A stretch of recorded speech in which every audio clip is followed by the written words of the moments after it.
Hi, it's time for another verb of the day.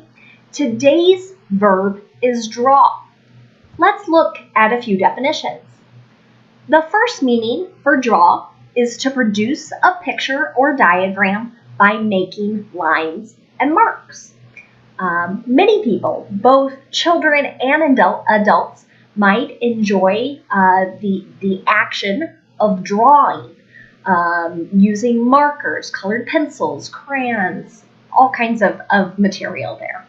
And that's probably the most common way you hear this word used. But it has a few other meanings. A second meaning is to come to or arrive at a point in time or a specified point in a process. An example of this is if you're at a particular event and someone says the event is drawing to a close. So we're coming to the point in time at which something is going to end. A third meaning for draw is to attract someone to come to a place or an event. When I was thinking about this definition, I thought, how would I attract people to an event? And that would be with free food. So that's my example here. Free food draws a crowd.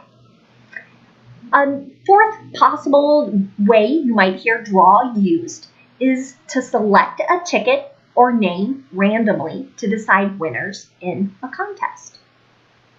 So sometimes people will buy raffle tickets and then they'll announce that we're going to draw a winner.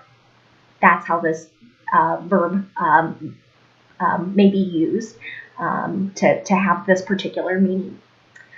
Draw is an irregular verb. To make the progressive tense or progressive form, all we need to do is add ing to the end. Now, I have some really smart students who might say, but Katie, this verb ends with a consonant, a vowel, and another consonant. So why aren't we doubling the W?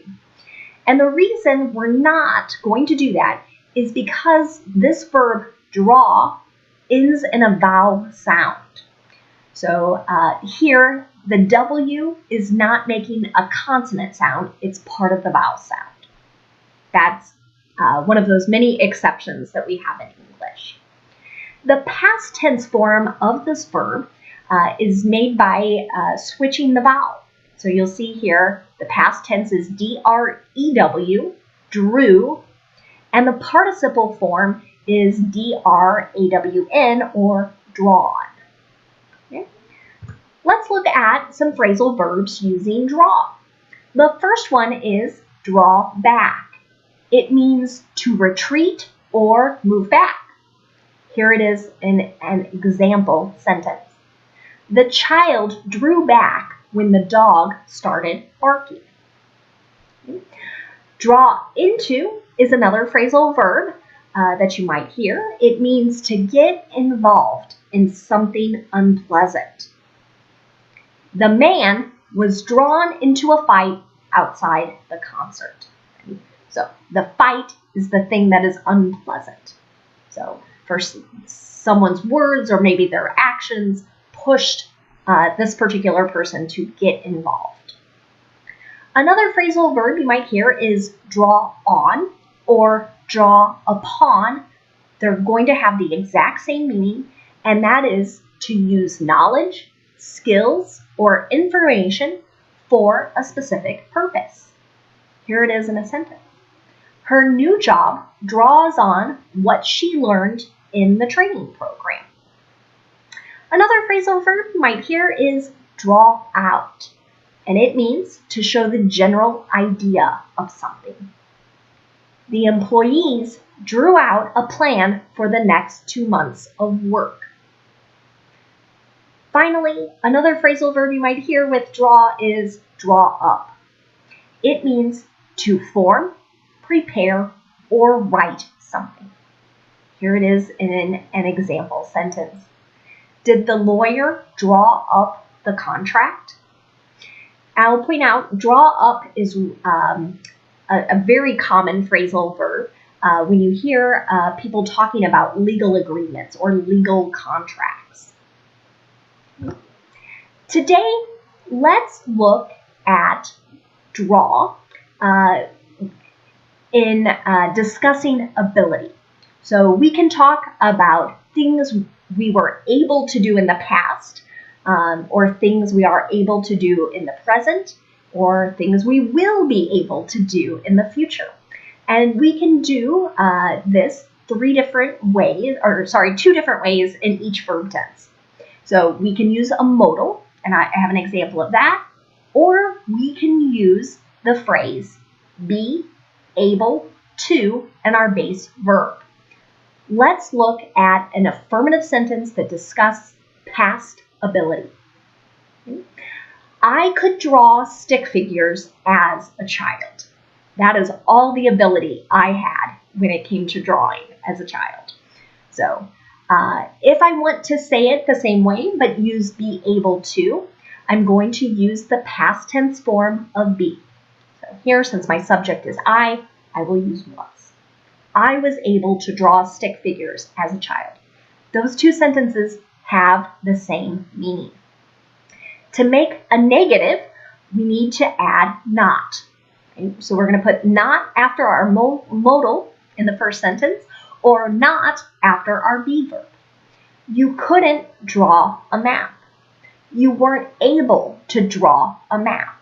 Those two sentences have the same meaning. If we want to make a question to ask someone about a past ability, we're either going to move the modal to the beginning of the sentence and then have our subject, then our base verb, or we'll move our be verb to the front of the sentence, then our subject, and then able to and the base verb. Could he draw animals? Was he able to draw animals? Next, let's look at present ability. Okay. Again, we can do this two ways. We can use can and then the base verb. So you're going to see in these sentences, can draw. Okay. Or we can use a present form of be, am, is, or are, and then able to and the base verb. Here's an affirmative example. They can draw upon the skills they have already developed. Or they're able to draw upon the skills they have developed. Those two sentences will have the same meaning. Again, to make the negative, we just need to add not after the modal or not after the be verb. She can't draw a ticket. She isn't able to draw a ticket. Okay. Finally, same idea here for making a question in the present tense. We're going to change the order of our modal and our subject, or the be verb and the subject. Can he draw with markers? Is he able to draw with markers? Finally, let's look at future ability. The first example sentence I have here, we can draw our own conclusions. You might be thinking, hey, that looks the same as present ability, and you're right. So we're just using can and our base verb. The reason or way we know that it's future will be based on time signals or other clues in the sentences around statements like this. So here, the word later is indicating that it's future. We can draw our own conclusions later. If we want to use be, now we will change that to future. So we're going to use will be. We will be able to draw our own conclusions later. Okay. For negative, we'll insert not either after the modal or after will. I can't draw up an agreement next week. I won't be able to draw up an agreement next week. And if we want to make a yes or no question asking about someone's future ability to do something, again, we'll start with the modal, then the subject, then our base verb. Can that singer draw a crowd? Will that singer be able to draw a crowd?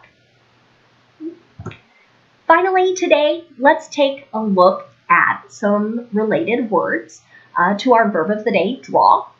And we're going to start with the noun form of the same word with the same pronunciation.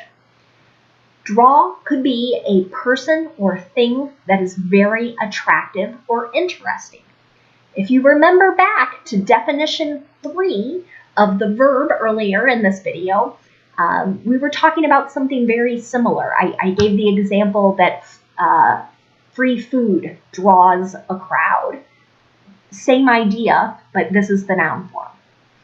Here it is in an example sentence. The zoo is a big draw for families in the summer. Right? It attracts a lot of people and interest. Okay? Another word you're probably really familiar with, and I think I used it earlier in this video, is drawing. Okay? It can have a few different meanings. We're going to focus on 2 today. The first is likely the first thing that came to your mind, a picture or diagram made with pencil, pen, crayon, markers, okay, but not paint, right? We'd call that a painting. Okay? You can see that in my first sentence here. The child's drawing was colorful. A second meaning for this word drawing is an instance of selecting the winner or winners in a lottery or raffle. That connects back to definition 4 for the verb draw. Here it is in a sentence. I won the prize in the office drawing. So this was a raffle or lottery just within my particular workplace. Okay? The last word we're going to look at today is D-R-A-W-E-R. You might be looking at that and thinking drawer, right? Which is, it makes sense, but English can be so confusing, right? We're going to pronounce this word with just one syllable, and it's going to rhyme with the word or. Drawer. Drawer. Okay? And I guarantee this is something that is in your house somewhere. It could be in multiple places, but it's a box-shaped storage compartment. It doesn't have a lid, but instead it slides in horizontally in and out of, could be a desk, a chest, or some other piece of furniture.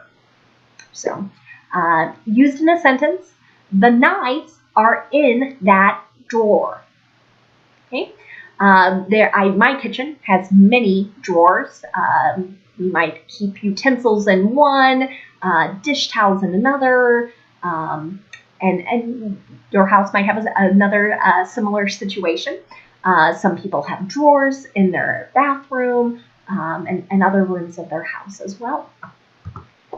Thank you so much for watching today's video. I hope you'll practice using the word draw as you speak and as you practice writing this week. Feel free to make comments with your sentences, and I will offer some feedback. Have a great day.